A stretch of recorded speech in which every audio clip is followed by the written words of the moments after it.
নিয়মিত মিলছে না বেতন, দিন দিন বকেয়ার পরিমাণ বাড়ছে। বর্তমানে বকেয়া প্রায় 2.5 কোটি টাকা। বিষয়টি হাসপাতাল কর্তৃপক্ষ জেলা প্রশাসনকে জানিয়েও কোনো লাভ হয়নি। তাই নিয়মিত বেতনের দাবিতে শুক্রবার থেকে অনির্দিষ্টকালের জন্য কর্মবিরতির ডাক দিল বালুরঘাট জেলা হাসপাতালের পুরনো ভবনের অস্থায়ী কর্মীরা। দ্রুত সমস্যার সমাধান না হলে আগামী দিনে জেলা হাসপাতাল নয়, ওই এজেন্সির মাধ্যমে কাজ করা গ্রামীণ হাসপাতাল ও স্বাস্থ্যকেন্দ্রের অস্থায়ী কর্মীরাও কর্মবিরতিতে যাবেন বলে হুঁশিয়ারি দেওয়া হয়েছে। বালুরঘাট জেলা হাসপাতালের পুরনো ভবনে প্রায় 100-র বেশি অস্থায়ী কর্মী রয়েছে। বালুরঘাটে জেলা হাসপাতালে পুরনো ভবনের কর্মীরা একটি এজেন্সির মাধ্যমে কাজ করে থাকেন। এছাড়াও জেলাতে প্রায় 250 জন অস্থায়ী কর্মী রয়েছেন, যার 27টি হাসপাতাল ও স্বাস্থ্যকেন্দ্র কাজ করেন। অভিযোগ, গত প্রায় 1 বছর থেকে নিয়মিত টাকা পাচ্ছেন না এজেন্সি, যার ফলে অস্থায়ী কর্মীদের সময়মতো বেতন দিতে পারছেন না তারা। মূলত অস্থায়ী সাফাই কর্মী ও লন্ড্রি কর্মীদের বেতন আটকে আছে। এদিকে এই নিয়ে ওই এজেন্সির তরফ থেকে হাসপাতাল কর্তৃপক্ষ, জেলা মুখ্য স্বাস্থ্য আধিকারিক এবং জেলা শাসককে লিখিত বিষয়টি জানানো হয়েছে, কিন্তু কোনো লাভ হয়নি। এ বিষয়ে অস্থায়ী কর্মী ঈশা সমাদার বলেন, আমাদের মালিক, আমাদের যে এজেন্সি কোম্পানির মালিক, একে যে এজেন্সি কোম্পানি যে মালিক স্যার, উনি যেহেতু বিল পাচ্ছেন না, সেজন্য আমরা এই ধর্মঘটে নেমেছি। মালিক যদি বিল না পান, আমরা কি করে কাজ করব? কবে থেকে বিল পাচ্ছেন না? আমাদের 6-7 মাস ধরে বিল পাচ্ছে না, প্রায় আমাদের বোনাসও দেননি, সেজন্য আমরা এই স্ট্রাইকটা নেমেছি। আর এই যতক্ষণে না আমাদের এই সমস্যাটা মিটবে, আমরা এই অনশন ধর্মঘটে চলবো। আপনারা কোথায় কোথায় কাজ করেন? আমাদের এই বিল্ডিং, পুরনো বিল্ডিং এবং নতুন বিল্ডিং এবং আউটডোর, আমরা মাতৃমঙ্গল, ব্লাড ব্যাংক, সব জায়গায় আমাদের স্টাফ আছে। আপনাদের বেতন দিচ্ছেন, আপনারা জানিয়েছেন লিখিতভাবে কোথাও? হ্যাঁ, আমরা জানিয়েছি, তার মানে এখনো কিছু হয়নি, সেই জন্যই আমরা এই স্ট্রাইকে নেমেছি।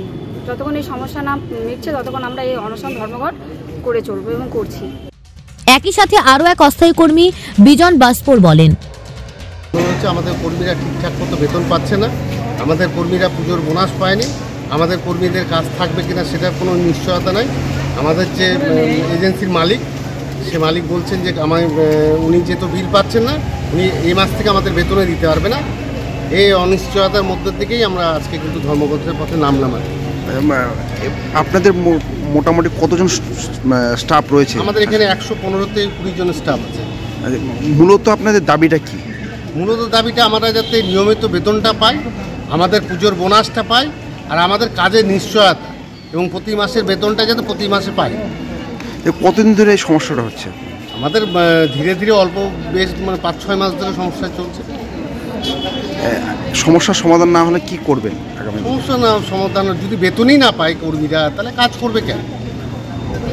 কাজ যদি না করেন আপনাদের কর্মীরা, তো হাসপাতালের পরিষেবাটা অনেকটা বিঘ্নিত হবে। কাঠামোর জন্য তো আমরা বিঘ্নিত হচ্ছে, সেটা ঠিকই। আমরা তার জন্য বালুরঘাটবাসীর কাছে আমরা ক্ষমা চেয়ে নেব, কিন্তু আমরা আপনাদের মাধ্যমে জানাতে চাই বালুরঘাটবাসীকে এবং প্রশাসন যারা আছেন, স্বাস্থ্য দপ্তরে যারা প্রশাসনিক লেভেলে আছেন, এবং সর্বোপরি আমাদের মাননীয় মুখ্যমন্ত্রী, ওনাকেও ব্যাপারটা হস্তক্ষেপ দেখে যাতে আমাদের এজেন্সির যাতে ঠিকঠাক মতো বিলটা পান এবং তার সঙ্গে তৎসহ আমরা যাতে আমাদের বেতনটা এবং পুজোর বোনাসটা যাতে পাই, সে ব্যবস্থা করে দিলে আমাদের সুবিধা হয়। বালুরঘাটের ট্রেজারি অফিসার উদ্দেশ্য প্রণোদিতভাবেই বিল আটকে রেখেছে বলে দাবি করেন এজেন্সি। এ বিষয়ে এজেন্সি মালিক অজয় ঘোষ বলেন, এর আগে মে মাসের দিকে একবার সিএমওই সুপার সবাইকে নিয়ে আমরা বসেছিলাম যে আমাদের এই বিলগুলো, আমরা যে কাজগুলো করছি, কাজের বিলগুলো মাসের বিল মাসে যেন দেওয়া হয়। কিন্তু আমাদের এখানের এক ট্রেজারি অফিসার এসছেন, আমার সেই ট্রেজারি অফিসার ভ্যারাইটিস ভাবে প্রতি মাসে একটা বিলকে 4 বার 5 বার 6 মাস অবজেকশন দিয়ে মাসের পর মাস করে, তখন ডিএমের সাথে একটা আলোচনা হয়েছিল যে মার্চ মাস পর্যন্ত যত বিল আছে উনি দিয়ে দিন, তারপরে আমরা দেখছি। কিন্তু উনি মার্চের বিলটাও সেই পর্যন্ত, আজও পর্যন্ত সেই মার্চের বিলও দেননি, এবং প্রতিটাই ওনার বাহানা, এইখানে এই কাগজ নেই, এখানে এইটা সই নেই, এখানে এটা ব্যাকা কেন, ওখানে সইয়ের মধ্যে তারিখ নেই কেন, ওখানে অমুক নেই কেন, এইরকম বাহানা করে প্রতি মাসে বৃহস্পতিবার করে উনি বিলগুলো জমা নেন। শুক্রবার ওনার কাছে রেখে দেন, শনিবার রেখে দিয়ে রোববার ছুটি, সোমবার এসে উনি ওটাকে অবজেকশন দেন।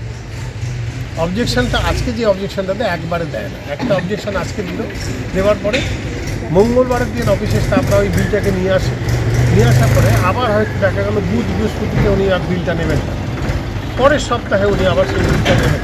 এই করে মাসের পর মাস করতে করতে ওয়াশিংয়ের কাজে 12 মাসের পেমেন্ট আটকে গেছে।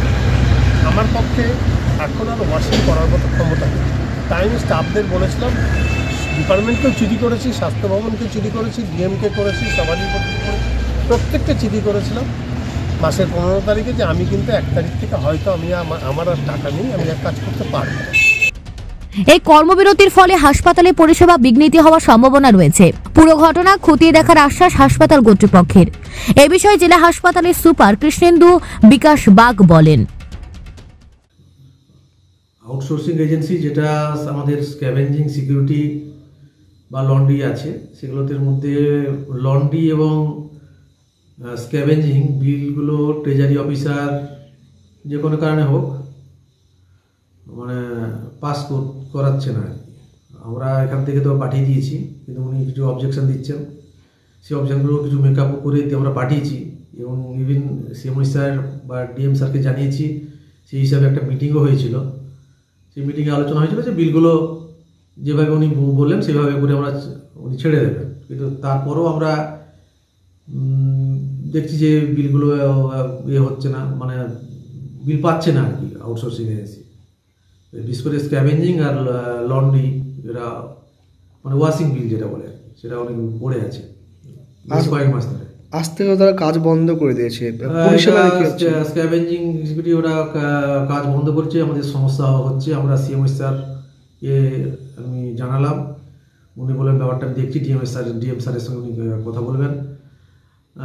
এটা একটা সেন্সিটিভ ইস্যু, আর হাসপাতালে এই পরিষেবাগুলো বন্ধ থাকলে সত্যি মানে পেশেন্ট সাফার করবে এবং পাবলিক হেলথ সার্ভিস হ্যাম্পার হবে।